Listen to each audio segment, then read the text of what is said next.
banyak daerah rawan longsor, misalkan terutama kawasan Kabupaten Bandung Barat itu banyak kawasan rawan longsor. Banyak ya? Banyak di KBB tuh terutama yang Cililin, Gunung Halu, Aduh. Sindangkerta itu banyak tuh merah-merah semua tuh wilayah rawan longsor. Dan saya benar-benar berharap bahwa pemerintah terutama BPBD itu untuk bisa lebih aktif berkomunikasi dengan masyarakat itu. Media sosialnya tuh dipakai untuk edukasi, dipakai komunikasi yang interaktif gitu ya. Jadi ada banyak ya bencana yang mungkin terjadi, tapi yang menurut saya yang paling mengerikan itu adalah yang seperti terjadi di Aceh, Tamiang gitu ya kemarin ya. Jadi bencana siklon tropis gitu. Siklon tropis.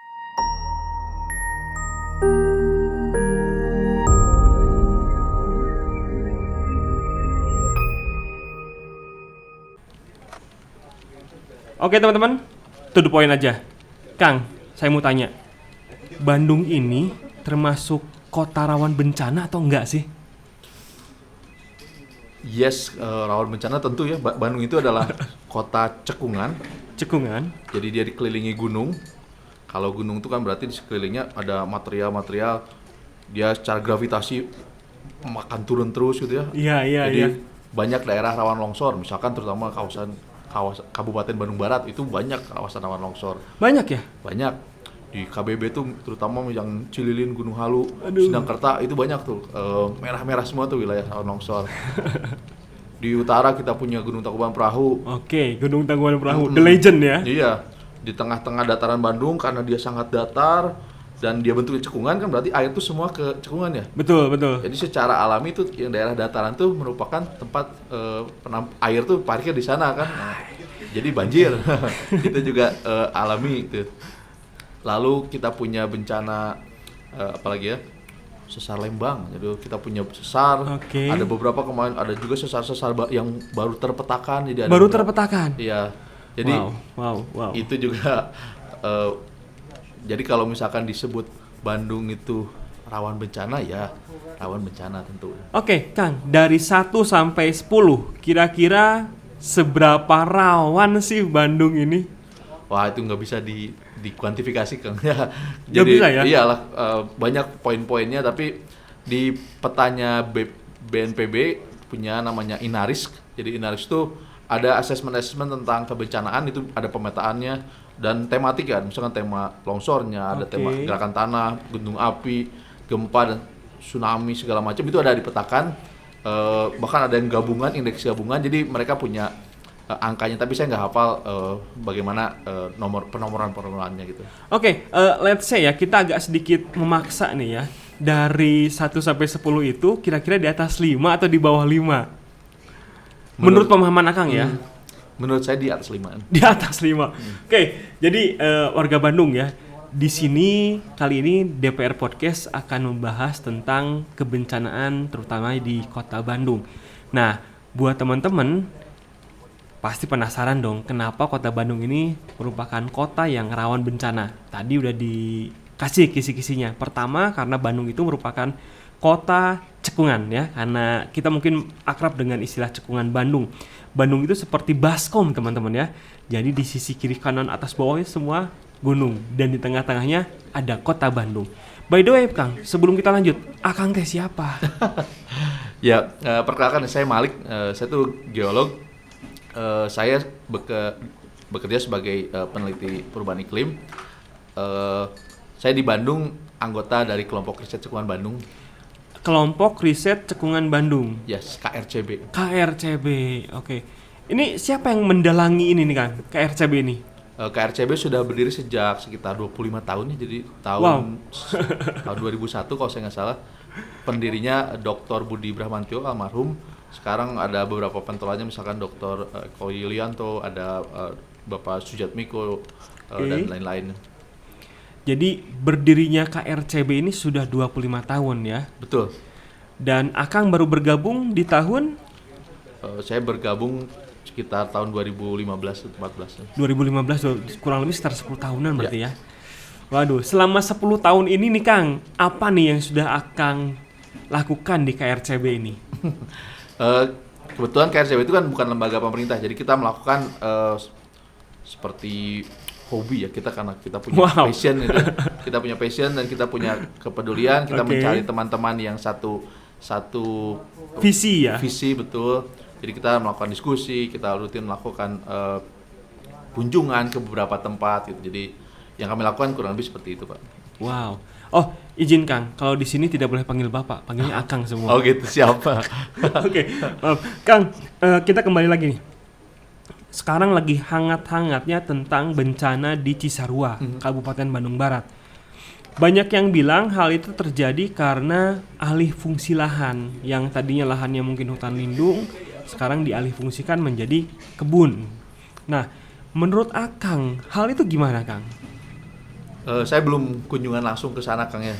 Hanya melihat dari video-video yang beredar, hanya melihat dari diskusi dengan teman-teman yang ke sana. Tapi kalau kita lihat di foto-foto atau video-video yang beredar, itu mahkota longsorannya itu kan sampai ke atas ya, sampai dia dekat dengan puncak gitu. Jadi Oke. di hulunya, yang wilayahnya masih wilayah berhutan gitu ya. Dan itu kemudian sampai karena longsor, lidahnya sangat panjang gitu, longsorannya sampai ke hilir karena memang selama beberapa hari hujan terus menerus sehingga tanah itu menjadi sangat encer gitu. Jadi jenuh air gitu, makanya dia bisa terbawa sampai sangat jauh.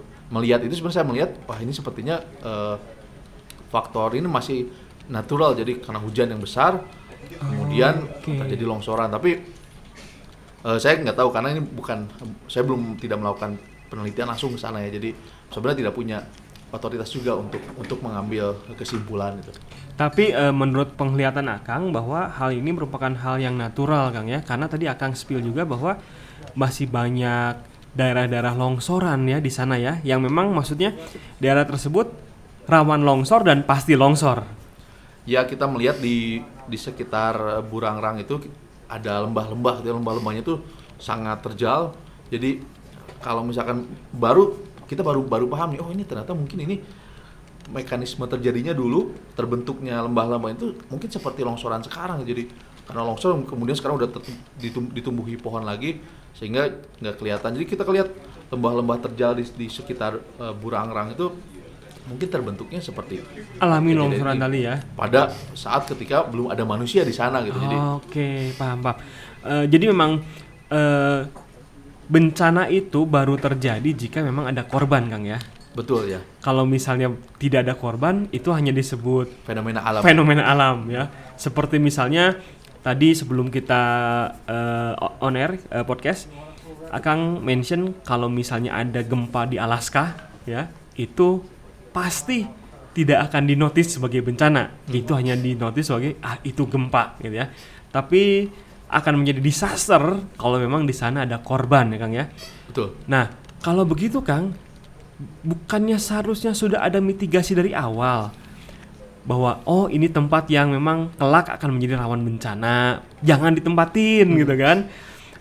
Baiknya mungkin bermukimlah di tempat-tempat yang mungkin kebencanaannya bisa dibilang sangat minim. Mungkin itu terjadi nggak sih, Kang? Jadi penelitian kebencanaan sebenarnya sudah lama ya di Indonesia tuh, sejak zaman Belanda juga ada tuh penelitian tentang kebencanaan itu. Ada pemetaan terutama gunung api itu banyak sejak zaman Belanda. Nah, kalau di zaman kita ketika terjadi tsunami Aceh tahun 2004, salah satu respon pemerintah tuh mendirikan yang namanya Badan Nasional Penanggulangan Bencana. Itu adalah amanat dari undang-undang yang tahun 2006 atau 2007, saya lupa nomornya ya. Dia terbentuk Badan Nasional Penanggulangan Bencana. Kemudian turunannya adalah BPBD, Badan Penanggulangan Bencana Daerah, provinsi dan kabupaten, semua diwajibkan untuk membentuk BPBD tadi BPBD. ya. Nah, BPBD ini menurunkan peta kerawanan bencana yang tadi disebut ya, Inaris. Jadi ada Inaris, itu bisa diakses juga oleh siapapun. Jadi semua daerah di Indonesia itu sudah diakses oleh Inaris. Meskipun saya nggak tahu skalanya, mungkin masih skala besar mungkin, makanya belum detail rinci sampai ke desa-desa, jadi tidak bisa diakses. Tapi ada asesmen terhadap kebencanaan secara nasional, secara regional itu ada. Kemudian tugas BPBD ini yang menurunkan nanti gimana caranya memitigasi, meningkatkan kemampuan masyarakat dalam merespon kejadian. Jadi sudah ada sebenarnya secara institusional sudah ada, secara kelembagaan sudah ada. Hanya saya nggak tahu ya secara pembiayaan atau secara programnya seperti apa gitu. Oke. Kang, di sini kita loncat sedikit nih ya. Kalau ngomongin tentang bencana yang ada di Kota Bandung nih, kira-kira ini kita kan masih perkiraan ya, gitu ya. Jangan-jangan perkiraan bencana apa sih yang paling besar dan paling deadly ya, dan paling mungkin terjadi di Kota Bandung?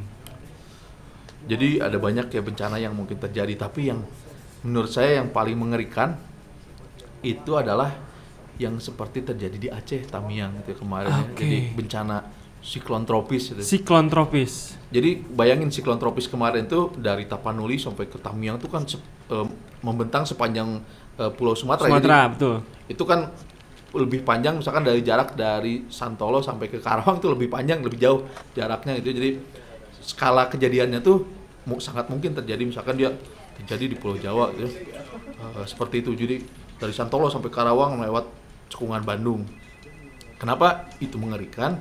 Karena misalkan kita lihat nih tahun 2018 kan ada banjir bandang di Cicahem kalau misalkan ingat ya. Iya. Di banjir bandang Cicahem itu saya nggak tahu angka pastinya, tapi sepengingatan saya di stasiun Lembang pada waktu itu tuh mencatat pengukuran tuh sekitar 40 mm curah hujan gitu. Jadi banjir bandang sampai ada longsor tepi-tepi kalinya tuh pada longsor, banjir di Cicahem. Jadi dengan hujan seperti itu saja Bandung itu nggak mampu. Apalagi kalau misalkan menghadapi hujan seperti di Aceh Tamiang kemarin yang sampai 1.500 mm. Sebagai perbandingan ini 1.500 mm tuh 1,5 meter hujan itu tuh setara dengan 6 bulan hujan. Jadi curah hujan rata-rata di Indonesia tahunan itu sekitar 2.500 sampai 3.000 mm. Jadi kalau 1.500 kan berarti 6 bulan hujan dijatuhkan hanya dalam 5 hari. Dalam 5 hari, wow. Gitu. Makanya. Dan siklus itu kenapa bisa terjadi tuh? Ya kita nggak tahu. Jadi itu kan ada isu misalkan itu terjadi karena perubahan iklim. Tapi memang sudah diduga oleh peneliti iklim itu bahwa perubahan iklim itu mengakibatkan kejadian-kejadian itu menjadi mungkin. Jadi akan terjadi banyak hujan dengan intensitas yang lebih tinggi, curah hujan yang lebih ekstrim. Fisikanya sederhana aja, setiap kenaikan 1 derajat suhu itu atmosfer mampu menampung 7% lebih banyak uap air. Jadi kalau 7% lebih banyak, kalau 2 derajat berarti 14%. Berarti kan kalau uap air lebih banyak di atmosfer, hujannya juga kan lebih besar. Jadi prinsip sederhananya seperti itu gitu.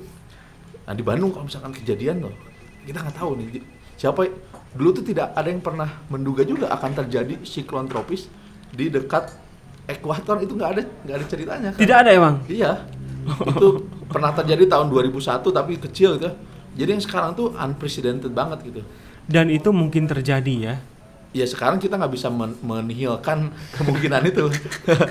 Tapi oke. Let's say lah misalnya siklon tropis tadi ya, itu terjadi kan, gitu. Kira-kira apa dampak yang akan dirasakan oleh Kota Bandung? Jadi kalau misalkan terjadi hujan, kan ada tadi curah hujan ya. Curah hujan tuh, jadi hujan tuh ada spektrumnya. Ada hujan yang gerimis, ada hujan yang besar gitu. Ada hujan yang hanya 5 mm, ada yang tadi 250 atau 300 mm. Ada yang tadi 1.500 dalam 5 hari gitu ya. Nah, dan kita punya daya tampung misalkan. Jadi bayangin saya kasih contoh ya, 1.000 mm itu artinya apa sih? 1.000 mm hujan itu artinya 1.000 liter air dalam 1 meter persegi lahan. Jadi kayak kita punya 1 meter persegi, ada 1.000 liter berarti kan 1 meter ya, 1 meter kubik gitu ya. Iya. Nah, cekungan Bandung kan berapa luas tuh? Betul. Nah kemudian kalau misalkan terjadi hujan seperti itu, air tanah kita juga berapa mampu sih dia menampung airnya? Mungkin hanya 10% atau 5%, sisanya kan pasti dia limpaskan. Iya, betul. Ketika dia melimpas, dia kan bawa sedimen ya dari lereng tuh dibawa ke bawah. yang ada di lereng dia pasti akan dibawa ke dataran. Nah, nanti Oke. bayangin berapa banyak air yang dari dataran itu nggak mampu dia nampung, makanya banjirnya akan semakin tinggi kalau misalkan hujannya seperti itu ya. Jadi Oke. semua bentuk cekungan itu punya konsekuensi seperti itu. Oke, mungkin nggak terjadi likuifaksi? Likuifaksi itu kan kalau misalkan ada gempa, si lahan itu Basah ya?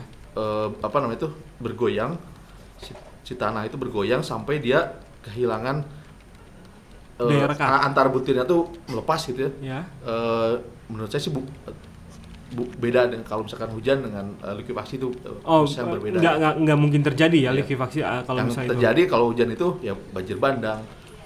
Karena tadi misalkan sambil banjir pohon-pohon ikut ke bawah gitu ya, atau karena udah nggak ada ya terjadinya banjir bandang, rumah-rumah ikut tersapu. Oke, tapi kan itu bencana yang unpredictable ya Kang ya, yang mungkin kita masih belum bisa mengira-ngira kapan itu terjadi gitu ya.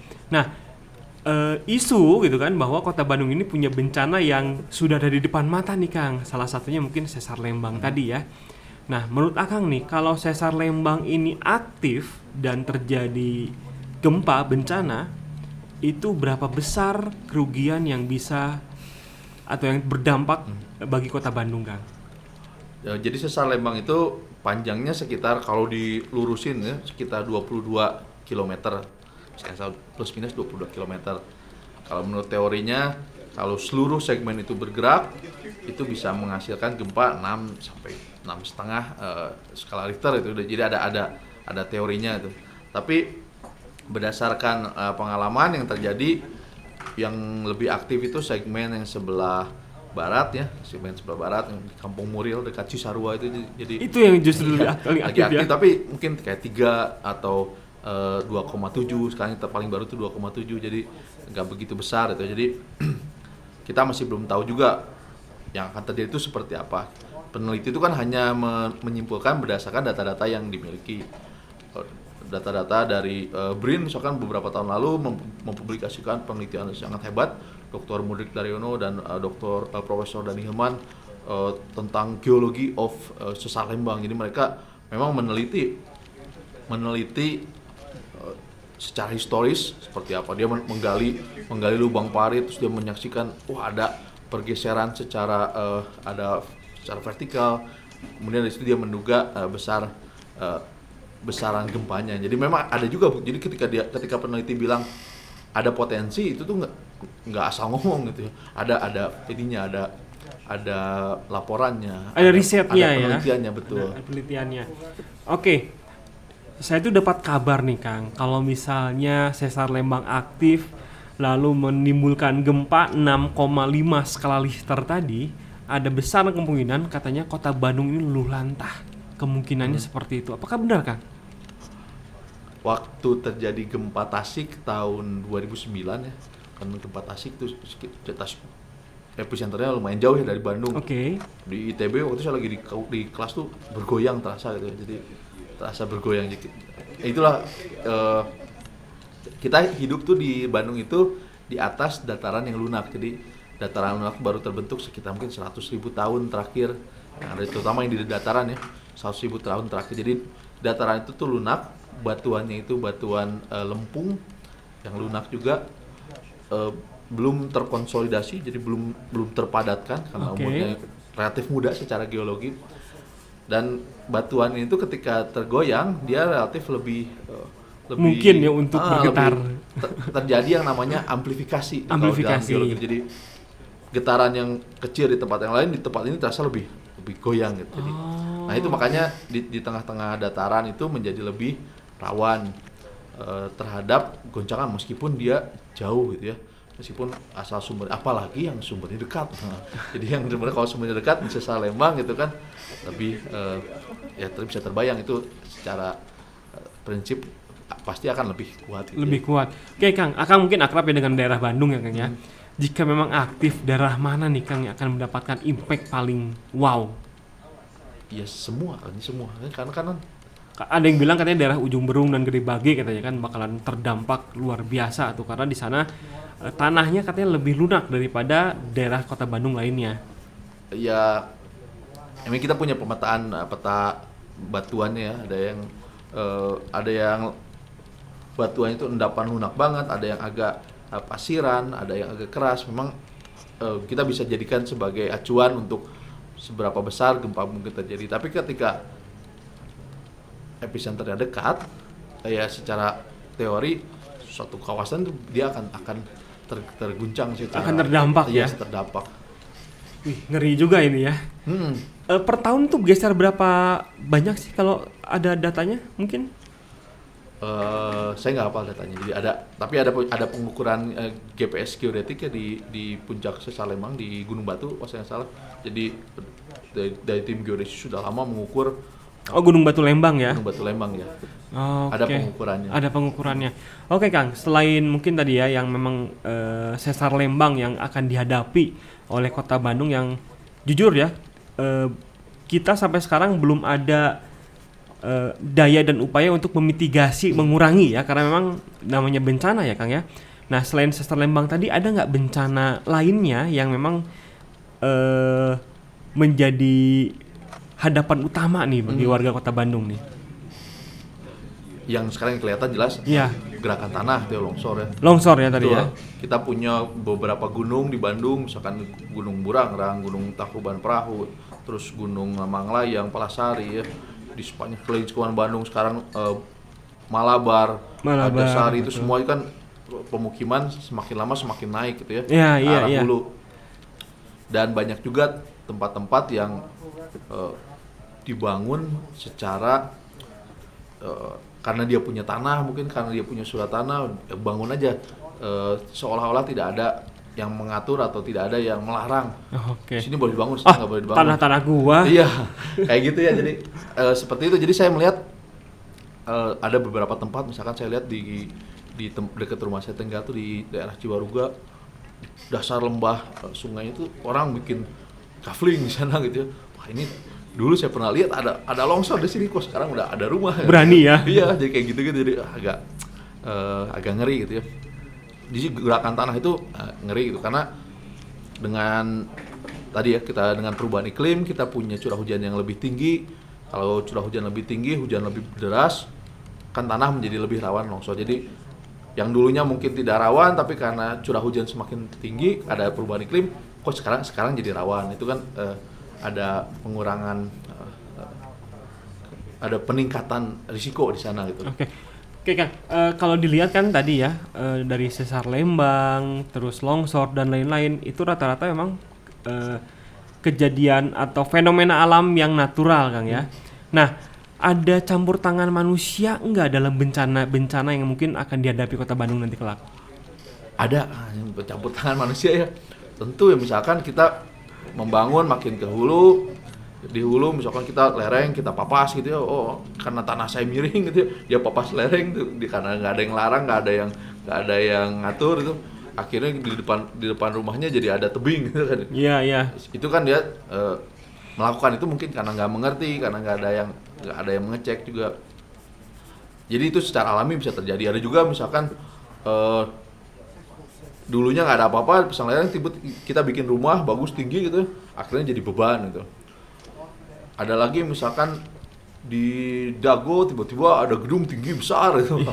Padahal di kakinya kita lihat lerengnya dalam banget ya. Gitu kan. Saya kayaknya tahu udah gedung mana itu. Model-model seperti itulah. Jadi ada juga kejadian ketika kondisi alam tuh awalnya biasa aja, kemudian karena ada intervensi manusia lalu menjadi terjadi peningkatan risiko.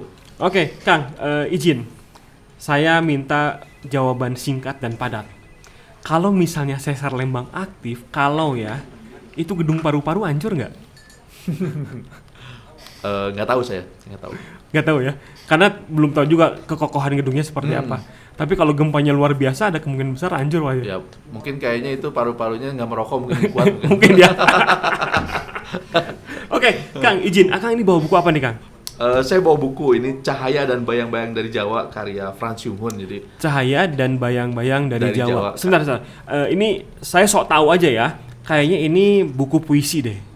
Bayang-bayang gitu kan. buku filsafat sebenarnya. Ini Buku filsafat buku ya? filsafat ya. Tentang apa nih, Kang? Jadi Franz Jung ini adalah seorang Jerman yang ke Jawa antara tahun 1835 sampai 1864. Jadi lebih dari 150 tahun yang lalu ya. Oke, boleh ditunjukkan Kang bukunya ke teman-teman? Dia pernah ke Jawa nih. Jadi saya baru terjemahkan, ini pertama kali diterjemahkan ke bahasa Indonesia. Oke. Dan saya bawa soalnya diceritain itu dia nunjukin juga pada zamannya dia ke Jawa pada tahun itu longsor itu terjadi, banjir itu ada, kemudian gunung api itu juga terjadi. Jadi hal-hal itu secara alamiah memang itulah yang membentuk Pulau Jawa, membentuk Cekungan Bandung atau membentuk Priangan gitu ya. Alami terjadi dan kita nggak bisa muskil bahwa enggak itu kita tuh aman, negara kita tuh baik-baik saja. Jung menunjukkan bahwa itu tuh terjadi proses alam itu ada, bumi itu dinamis gitu. Jung ini kalau nggak salah kita punya tamannya ya? Ada dia, makamnya di Lembang. Makamnya di Ya, Lembang ya? Oh, mungkin beliau ingin berakhir di kota Bandung ya? Ya. Yang dingin gitu. Memang ketika meninggalnya pun kan gitu, dia Groneman yang baik, Groneman tuh dokternya, bukakanlah jendela kamarku, aku ingin melihat gunung-gunungku untuk terakhir kali. Makanya aku ingin mengucapkan selamat tinggal kepada hutan-hutanku yang jelita gitu. Franz Jung ini orang Jerman ya? Orang Jerman ya. Kan kita nggak pernah dijajah Jerman ini. Ya karena kita kan dijajahin sama Belanda. Waktu itu orang Belanda tuh negeri pedagang. Iya. Negeri pedagang hanya punya sedikit ilmuwan. Makanya okay. ilmuannya ngimpor dari Jerman dia. Jerman waktu itu udah banyak kampusnya. Jung salah satu yang diimpor. Oh ya, mungkin buat teman-teman juga yang nggak tahu ya, kalau misalnya Danles itu bukan orang Belanda juga ya. Orang Prancis. Prancis ya gitu ya.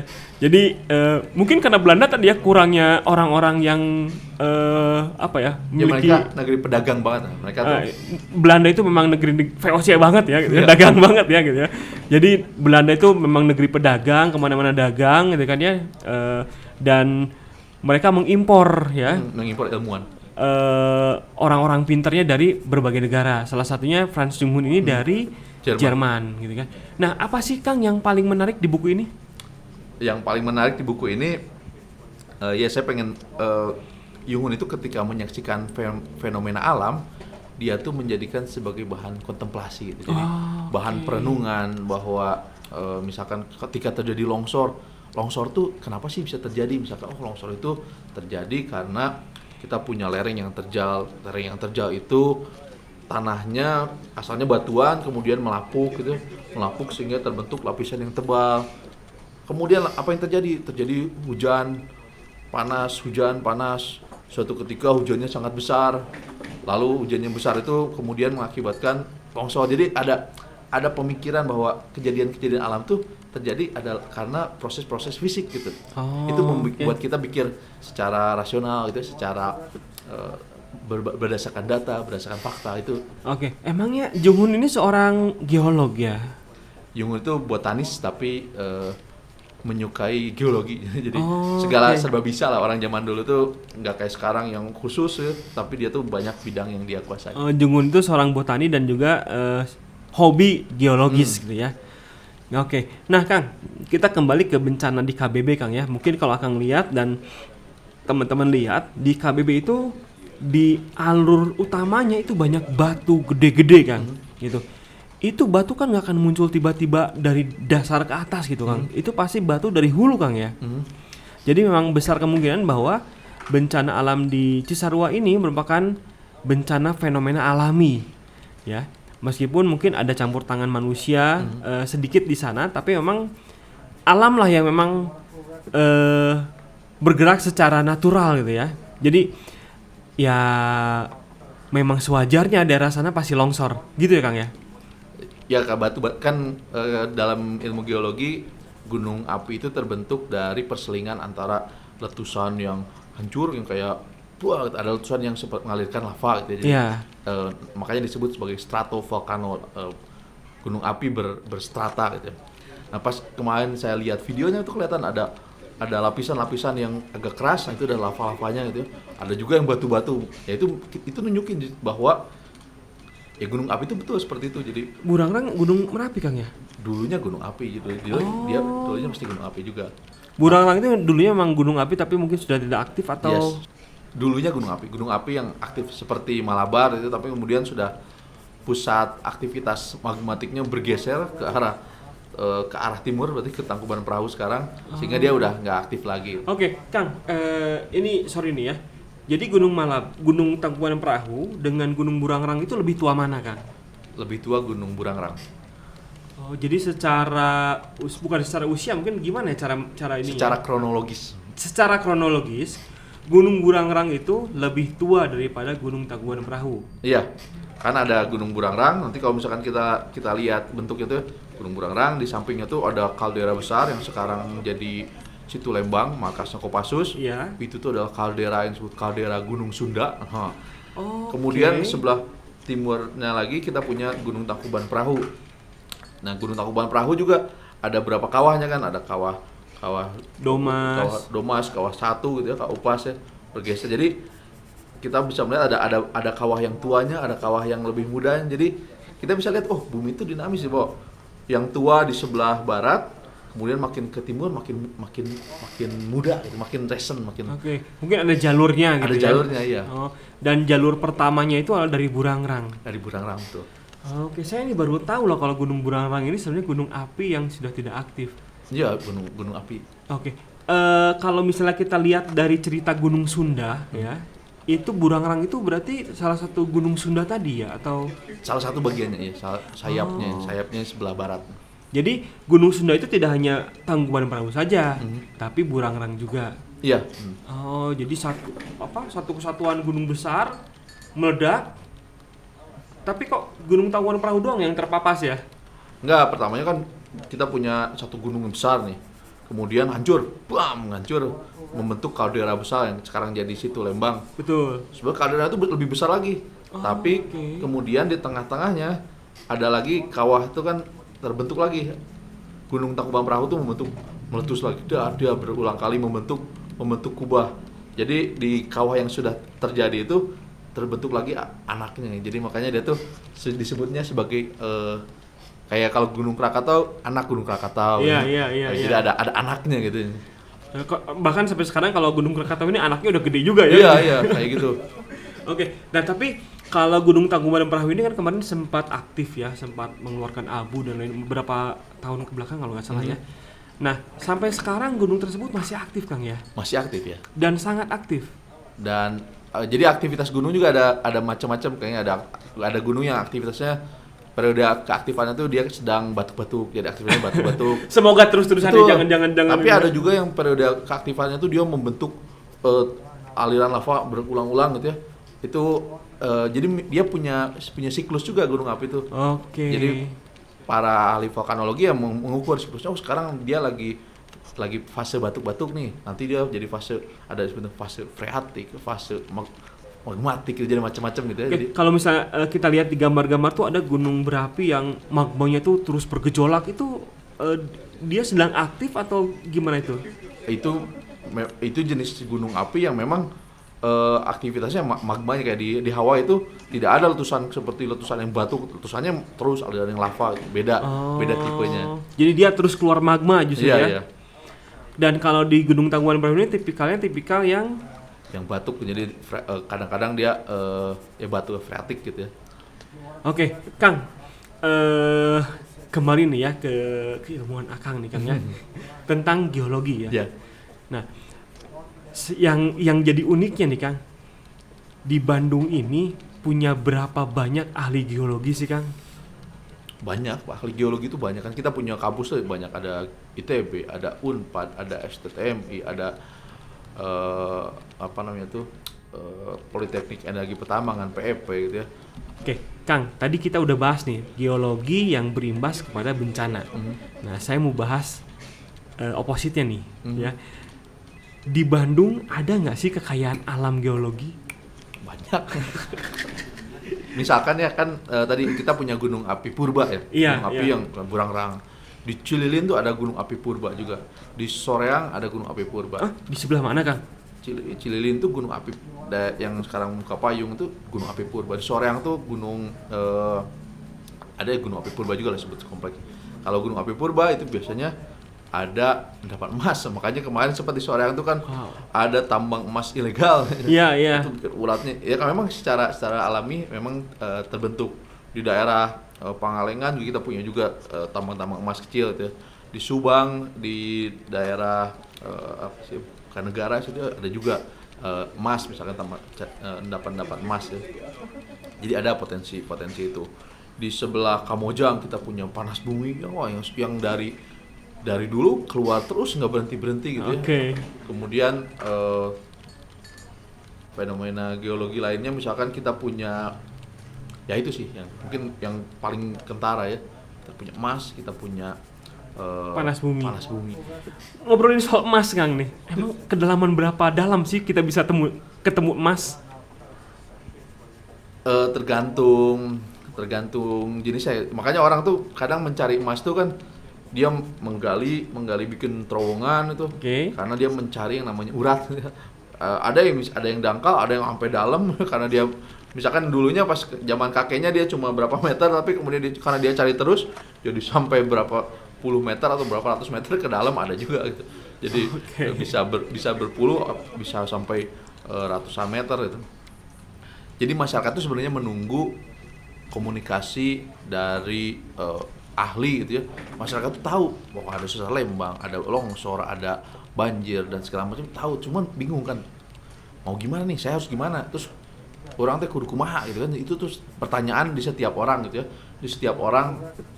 Dan saya benar-benar berharap bahwa pemerintah terutama BPBD gitu untuk bisa lebih aktif berkomunikasi dengan masyarakat itu. Media sosialnya tuh dipakai untuk edukasi, dipakai komunikasi yang interaktif gitu ya. Kalau saya lihat tuh sekarang kan seringnya medsos pemerintah tuh selamat hari raya Idul Fitri, selamat berpuasa, apa semua yang seperti itu. Dikurang-kurangin lebih banyak info-info tentang kegiatan yang tentang penyuluhan, tentang gimana caranya mitigasi dan segala macam. Jadi harapan saya pemerintah yang berkepentingan terutama BPBD agar lebih aktif komunikasi di bidang itu. Yang kedua, para ahli juga agar lebih